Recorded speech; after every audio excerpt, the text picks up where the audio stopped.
The Gerontological Society of America, Meaningful Lives as We Age.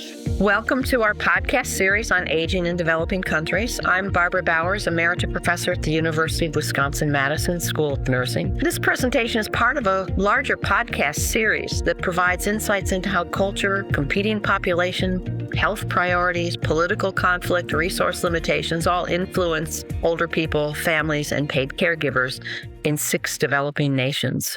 When we've put together a trajectory of developing countries from very low income to high income developing countries. So why do we do this? Well, you might be interested to know that out of the estimated 2 billion older adults who will represent 22% of the global population in 2050, 80% will be living in developing countries. I think that's a surprise to most people who thought this was a problem of developed countries. The impact of population aging is felt pretty universally across the world, but it's been well studied in wealthier developed countries. We know a lot less, though, about what the experience is like and how developing countries have responded to aging, especially in the lower income developing countries. So this rapid population aging really represents a shift from predominantly infectious diseases to chronic illnesses and the sort of things that you associate with older people. And this is because of the rapidity of the shift. This has really left a lot of developing countries in a very difficult position and not much time to prepare for the impact and the consequences. We've gone from the Millennium Development Goals really focusing on maternal child health and infectious diseases to now a shift, which WHO has certainly recently recognized, of really providing guidance and increased focus on what's happening with older adults. And this is also in the context of countries where the family is really considered the primary support for older adults for all of the care. The family is certainly important in every country, but in developing countries, the families in many cases are really the only source of support. So today we have a presenter from Ghana. We're delighted to have Dr. Abudu Birisborn. Dr. Abudu Birisborn has over a decade of nursing experience working in both rural and urban communities in Ghana. She's a recent PhD graduate of the Lawrence Bloomberg Faculty of Nursing at the University of Toronto in Canada. Dr. Abudu Birisborn will share her insights about caregiving, caregivers, and older people in Ghana. She's also going to talk about who's most likely to provide care, the type of care that older people receive, whose role it is, and what sort of preparations the academy and the government has been involved in. So now let me say a little bit about Ghana. Ghana is located on the west coast of Africa. It's considered a low-income developing country, but has experienced really quite rapid economic development over the past decade. Ghana has a population of about 30 million people. It's a multi-religion constitutional democracy. And Ghana has made a real commitment to providing universal access to healthcare, although it's still struggling to find sufficient funding to support this. They've made considerable progress. Of course, this is no different than most countries, including developing countries, that are all struggling with funding healthcare in general and certainly care for older populations. Life expectancy in Ghana is 71 years, and they have a pretty young population. Only 3.2% of the population is over 65. And in most developing countries, the fertility rate in Ghana continues to decline. Although the population is pretty youthful, they've maintained a relatively high fertility rate. And this is despite the rise in the elderly cohort. So basically, the birth rate has not declined, but people are clearly living longer than they were in the past. The growth of the older population is occurring at the same time that people are really living into old age, and that family structures are declining, are really stretched. Women are increasingly needed to work in paid jobs outside the home, so traditional caregivers are, in many cases, no longer available. And as in other developing, especially low-income countries, many young professionals have left the country for opportunities in more developed countries. So that's sort of a little bit of an introduction to some of the challenges that they face. Dr. Jing Wang, an assistant professor at the University of New Hampshire, will moderate the discussion with Dr. Abudu Birisborn. Hello, Diana. It's our great pleasure to have you here and share with us your insights into long-term care in Ghana. So first of all, Could you please give us an overview of how Ghana and Ghanaians are caring for their aging population? So for older people in Ghana, they are mainly cared based on our social and family structure systems because society expects younger ones to be responsible for older adults. Our younger ones are often told by older adults or either relatives, older adults in the community or their neighbors that we have taken care of you for your teeth to erupt. So it's your responsibility to take care of us to lose our teeth, So then the responsibility shifts mainly on younger adults for caring for older people. And this also, we rely on the extended family structure where brothers, sisters, uncles, cousins all come together to support the care of older people. As also support can be either financial assistance through remittances or physical, like a simple act of taking an older adult to the hospital, supporting them in their home care, like bathing or feeding.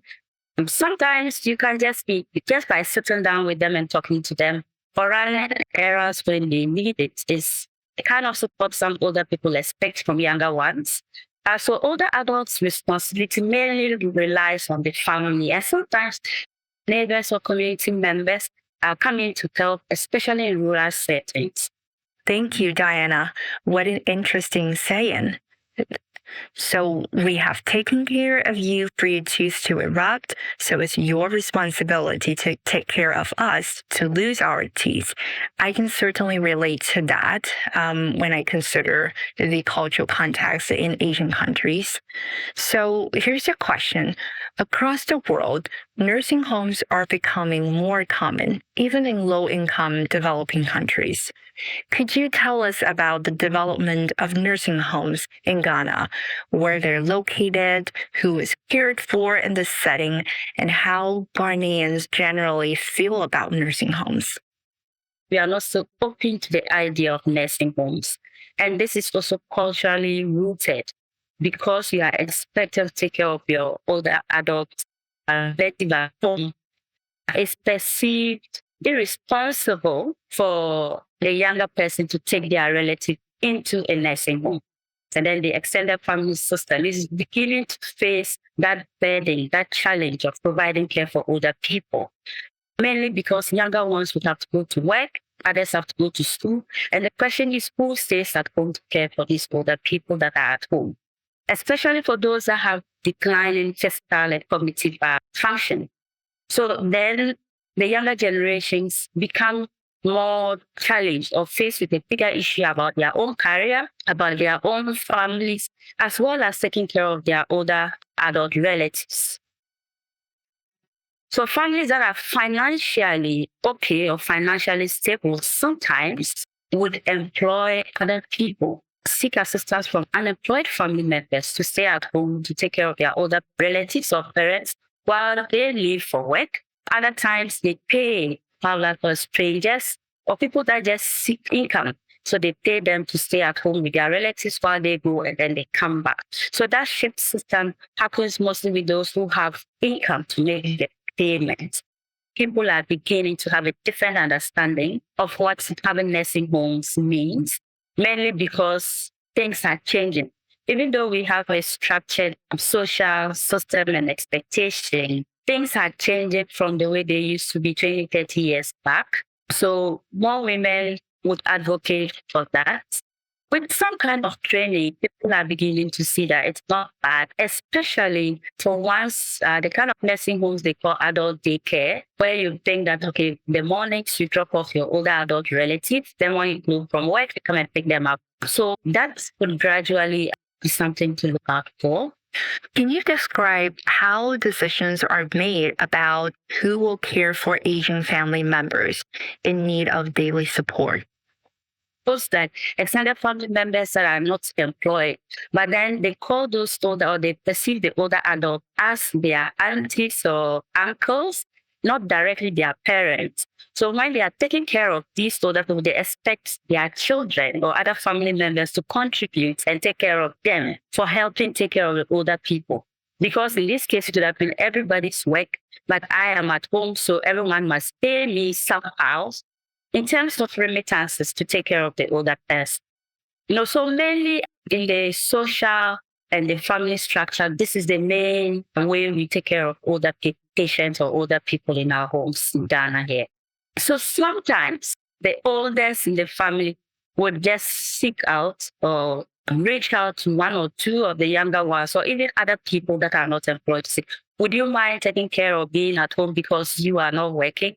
Maybe we are in the city at the end of the month, we find something for you. So while you stay here, or they go to the village, the rural communities to look for someone within the family and the extended family system to come and live with them. So that the agreement will be, okay, live with us, especially these are mostly female. So live with us. As you live with us, support these older adults. The thing may be at a point, we would help you to go back to school, or we would help you find employment for yourself or develop some skill for yourself at our cost. But now we just want to take care of our mother, our father while we work. So it's like someone benefits somehow at some point. That reciprocity is just something we are all looking out for, and often people expect that. So sometimes they may not necessarily say that, do something for me, but they expect you to kind of just show gratitude in reciprocating the kindness or the sacrifice that a person has given to take care or support an older adult in their family. In Ghana, we don't have specific units for older people. We have for pediatrics, we have for maternity, but we don't have for older people. So older people are often, you find them in the emergency departments, you find them in the medical wards, you find them in the surgical wards, just like any other person from 13 years and above, all in the same ward. So one of the things is this, for older people, so if you are not able to, you are not having a family member to support you, apart from being at home, you go to the hospital.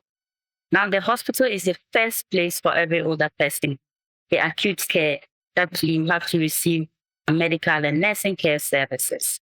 Now, aside the hospital, there are other private individuals that have set up nursing homes. And this is only to the capital in Greater Accra. It's only in Greater Accra and in somewhere, which means that you should only be rich to be able to afford this. And then most of those that also access private facilities, persons who have relatives that have lived outside Ghana, they have had a different understanding of nursing homes. And so there are those who will take their relatives to nursing or long-term care facilities. So individuals that have for instance, an older person who has all their children working and those majority are outside of Ghana, they'll tend to let their parents live in this home and then they reimburse or make payments to the hospital directly, knowing that their aging relative is being taken care of by professionals. So, but this is only accessible to people in the capital, in the city. So in the rural settings, there aren't any long-term care or nursing homes for them. They basically have to live at home. And if there isn't anyone around, you just find them living by themselves, but neighbors will usually help them with food, help them when they need assistance. So that's one of the biggest challenges we have in caring for older adults here. So we've reduced the care of older adults to just bathing and feeding and serving medications. Mostly at home, that is what is done. So when it comes to reducing pressure sores and then prevention of accidents, usually you don't have family caregivers that have been trained to do this or to identify this.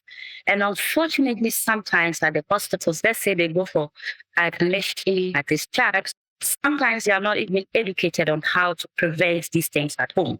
So it is just learning through try and error.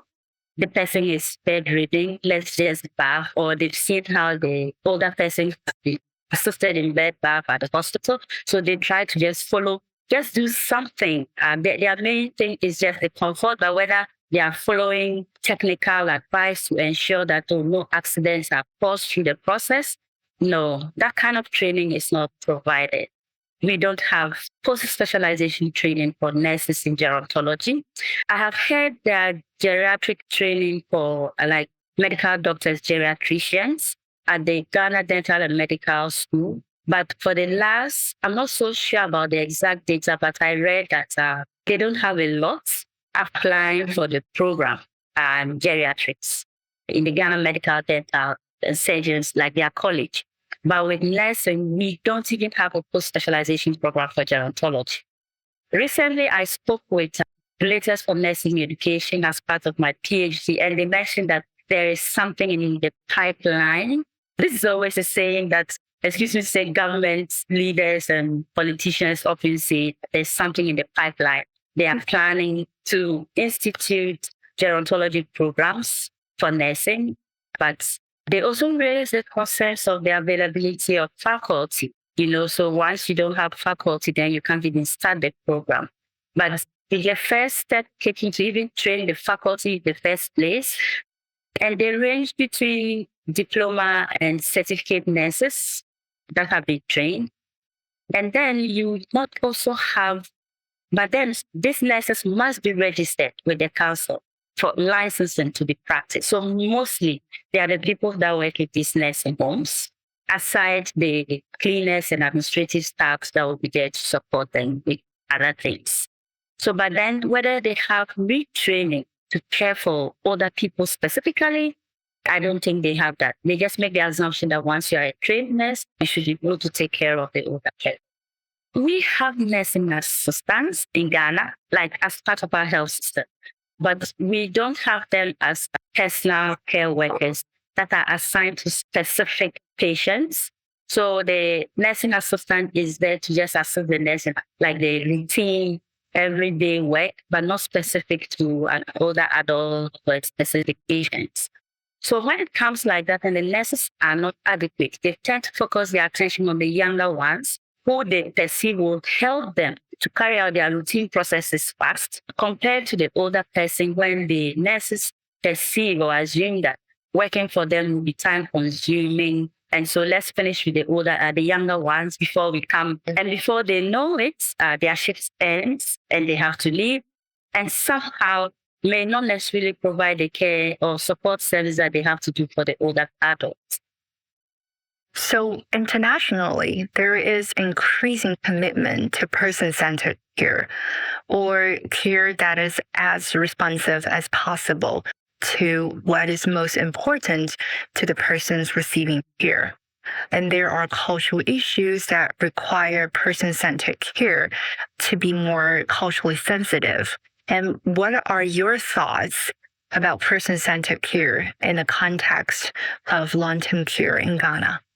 Yeah, I think person-centered care is very important. Again, because I'm a nurse, person-centered care is very important. And culturally, it's something that we are actually seeking and looking out for.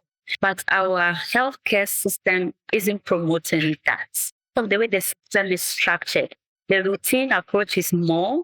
The patient-centered would kind of impact your routine care because you are being measured by what you have done, what you're expected to do for the whole unit and not necessarily specific patients. Because you go to a hospital and you have like 2 or 3 staff nurses in a ward that has close to like 40 patients, mixed all ages across, and there's maybe 2 nursing assistants. So then it makes it difficult to have a specific patient-centered approach, nursing care here.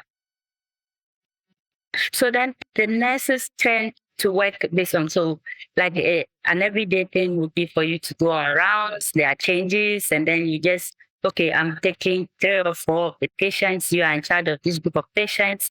Then you try to section the work or divide it among the staff that are there.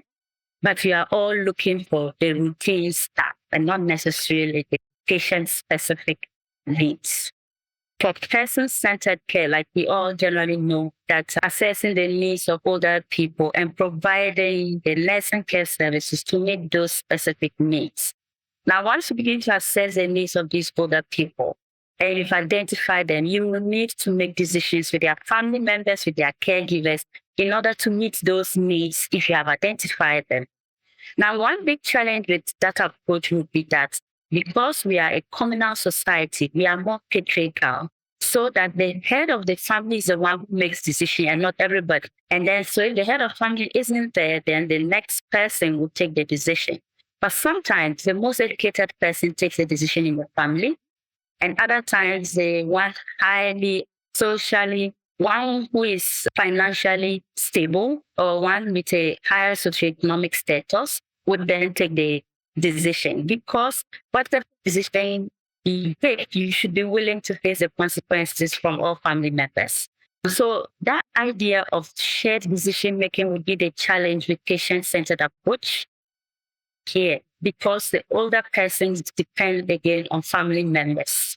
And then so if the family members are not, they don't all agree on certain things, then it will be difficult to provide some care needs. Autonomy is not something we really see as a concept that will fit in our culture.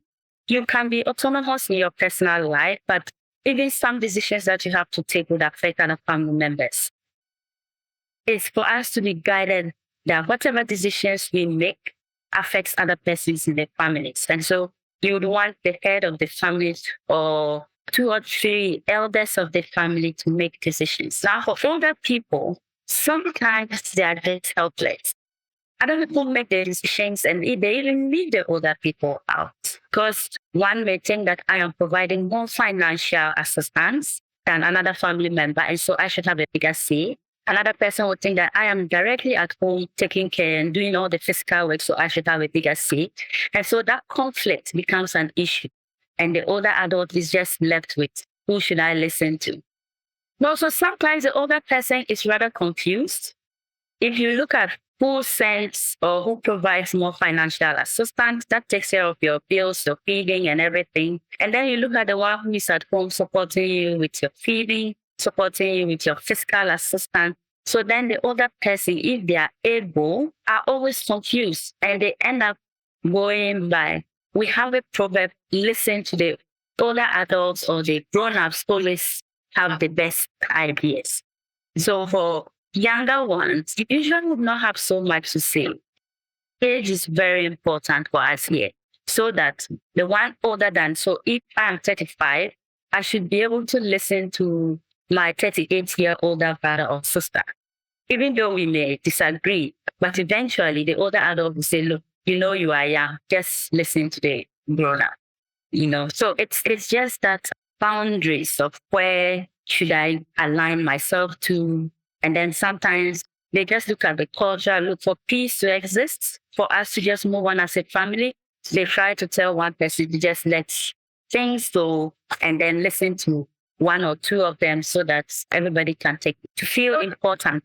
Family members are allowed to spend a day or 2 with their older adult relative in nursing homes. I'm not sure how that is done in the Western world, but what I would rather think to include, because of our communal way of living, once in a while, a family member or 2 can just spend some time or a night with their older adult relative in the nursing home, just to let them feel that sense of family, that like the sense of family is not completely taken away. Not that it's like they are not just surrounded by people, professionals, but sometimes 1 or 2 of their family members just spend a night or 2 with them, instead of the limited times for visiting and then leaving. Yes, Diana, these are particularly interesting. And where do you see things going? Do you see Ghana going in the direction of how the West has addressed caring for older adults? Or you think that it might go into a different direction? So what I think we are moving towards the Western way of life now. More people are becoming so nuclear family centered. Everyone is trying to, even though the nuclear family approach or structure is growing, with more older people left in the rural setting or rural homes, what I see would happen in the future would be that we may end up looking a little more like the Western world, with nursing homes, with an acceptance of long-term care services, or nursing homes or retirement homes. It's something that I see may happen because the private nursing homes were just about 2 of them in 2014, and there are now about 6 of them or 7 of them. So people travel out, they have a different perspective and they come to try to reinvest in this and then take the opportunity of social media to educate people, to bring their relatives there. And then there are also some NGOs or church members, group of Christian or Muslim religion. Look, let's just step out and take care of an older person A or B. So sometimes they identify older people that living by themselves, they try to see how best can we help them. So if there's a place like this, then they would have taken such an older person to that place. So I think that in the long term, we would gradually look like the Western world. But now I think our social system is kind of one of the best that we have, because even though it has its problems, I think what we can do is just to rebuild capacity to increase home care nursing services.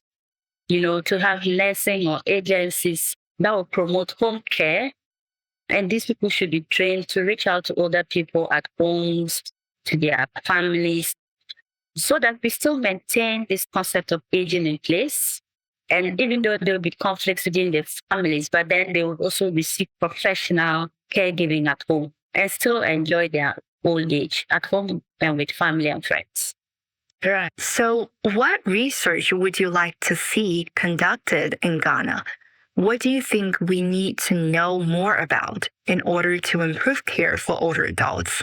Right. One of the main things that I think, for me personally, I've always asked this question: who cares for the caregiver? Because we are in our society and we have people to take care of the older person at home. Others say, I am the immediate caregiver. You are not sure. So who cares for them? Like, who supports them? Because the caregiving process is challenging for a lot of people. So who cares for the caregiver would be something for me, like caregivers' experiences, their expectations, what kind of support they need, would be something I would explore.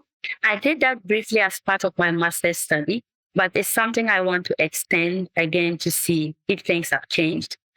And then the other thing that I would really want to look out is what's the prevalence of dementia in Ghana. When I wanted to start my PhD, I was looking at areas to explore. And I noticed that in most of our hospitals, we had older people. Having read about dementia later on in my life, I saw they were presenting some signs of dementia, but we were not diagnosing them as dementia in our hospitals. And so it will really be interesting for me to see what's the prevalence of dementia in Ghana and how are dementia patients being taken care of in Ghana or any other lower and middle income country that is similar to Ghana that we can learn.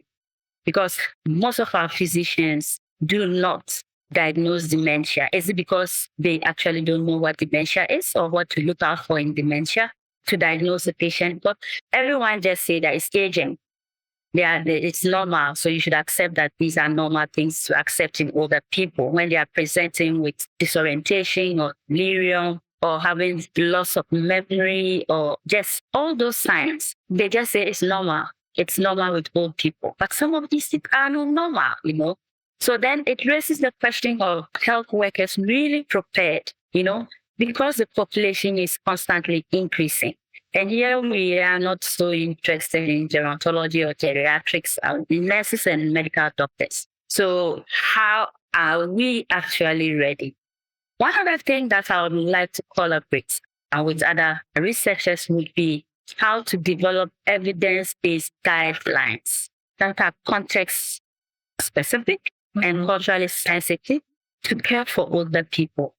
Because now we have old people in our hospitals, in acute care settings that we have, and we take care of them just like any other person.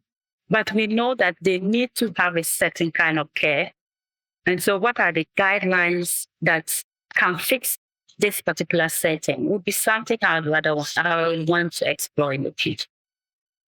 Thank you, Diana. And I think our last question is about ageism. So ageism and ageist attitudes are found in every country, developed and developing. Ageist beliefs come from many places. Could you please describe how ageism is expressed in Ghana? What is unique to Ghana? So one of the things is that there are those superstitious beliefs. Again, they fall within culture. and social settings and beliefs. It's unfortunate that individuals at homes who tend to have unfortunate experiences or experience difficulties in their careers or in their social life, they tend to look for someone to blame. And the most easiest person to blame is often the older adult woman in your house. The unfortunate or the sad thing is that even our language and some of our tribes have common sayings that promote negative views about older people. So, for instance, if you have an unfortunate incident, like in tree, they'll say, like the witch in your home is not good. So then you're experiencing such an unfortunate incident. Now, once they say it means that everyone's attention is drawn to the older person in your home because we perceive witches to be older people and mostly older women. And unfortunately, older widowed women. So it goes on and on. It's a way we try to look for people to blame, try to just to satisfy our own choices, or rather justify our choices by rather blame someone for our failures. The most or the easiest person to often do that or point fingers to is the vulnerable older person at home. Now, in some communities, mostly in the northern part of Ghana, then we have the witches camp. They are often called, we have the Gambaga witches camp. I think there are about 2 witches camps in the country.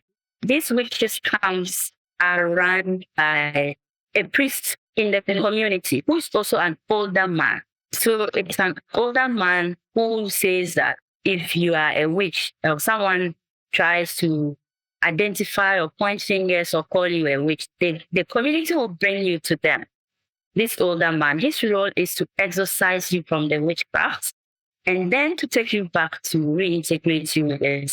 So usually, how would one identify that you are a witch? They have their cultural beliefs of whatever they do and what signs they see to say that you are actually a witch. And then you'll be moved from your home to live in the witch camp. So there are people that have been in the witch camps for more than 2 years, for more than 3 years, and their families are even embarrassed to even go or talk about them. So NGOs have come to say that these witch camps are not appropriate. Let's find a way to dissolve them because most of these women often coerce to confess. Because in the society when they are pointed out as witches and that, then they just say, look, yes, I'm a witch. I have done A, B, and C. So others have argued that they are often coerced by the pressures to say that they are witches. In actual science, they are actually demonstrating some of the aging symptoms or changes. So most of the women that have been pointed as witches, for instance, the people have made an argument that they got up in the middle of the night and saw the old woman walking by herself naked. So the question is, where was she going in the middle of the night? Then people that are educated will say that, oh, this is probably someone who has dementia, who could not sleep or nocturia or have insomnia, and then came out in the middle of the night, either to ease themselves or free their bladder, or even they are not even aware that it's the middle of the night themselves. So like a cognitive decline. But because of the limited knowledge that we have about aging and its challenges and what they present with, especially with cognitive functional and cognitive decline, we tend to point fingers at some of these things as witchcrafts. Because again, the culture, we believe that witches only work at night. So if you see some of these things, then they tend to blame older people, especially older women. And sometimes, unfortunately, if you're not lucky, you can't even be lived. So it's a big issue. It's a very big issue with witchcrafts and those superstitions about older women. But other religious leaders have come up, people have come up, the government has come up, they've condemned some of these beliefs, but it's deeply rooted in certain cultures and it will take a long time to change that mindset. Well, it's gradually changing. People are getting more educated. The other thing is that people are getting more educated because they've brought comparisons to say that for all those women that have been accused of witchcrafts, and for the women or men that have been accused of unfortunate incidences in their families, if you look at their family structure, they are often very poor people. So others make an argument of why is it that a rich man's family, older adult family member, has never been accused of being a rich. So then it brings another perspective to look at why those superstitious beliefs come and the group of people that often have that kind of superstitious beliefs. So with that kind of different perspective being presented, people are beginning to have a different sense or a change of mind in how to perceive older people in our society. Thank you so much, Dr. Wang and Dr. Abudu Birisborn, for a fascinating discussion on aging in Ghana and giving us a look at some of the challenges faced by Ghana and probably other low-income developing countries as the population really starts to age. Despite the vast differences in resources across high, middle, and low-income nations, we certainly share many of the same challenges. In terms of Ghana, we have heard that improving the workforce quality and developing educational programs targeted for care of older people and their caregivers is really at the forefront. You also talked about equity across sectors, regions, and genders, and that's certainly a challenge in many places. Will be interesting to see how Ghana responds to this as the years go on. Something I found most interesting is the status and experiences of older women in some parts of Ghana. And interesting, while some of the circumstances that you described are different than in other countries, might be specific to Ghana, we're certainly all familiar with ageism and the impact of ageism on the lives and quality of life of older people and their caregivers. So while it might be unique in some ways to Ghana, it's certainly not unique to Ghana. Ageism is an issue that I think we struggle with across countries, developed and developing. So thank you for this great insight, and we wish you good luck in your career and fascinating discussion. Thank you. The Gerontological Society of America was founded in 1945 to cultivate excellence in interdisciplinary aging research and education to advance innovations in practice and policy. For more information about GSA, visit geron.org, GERON.org.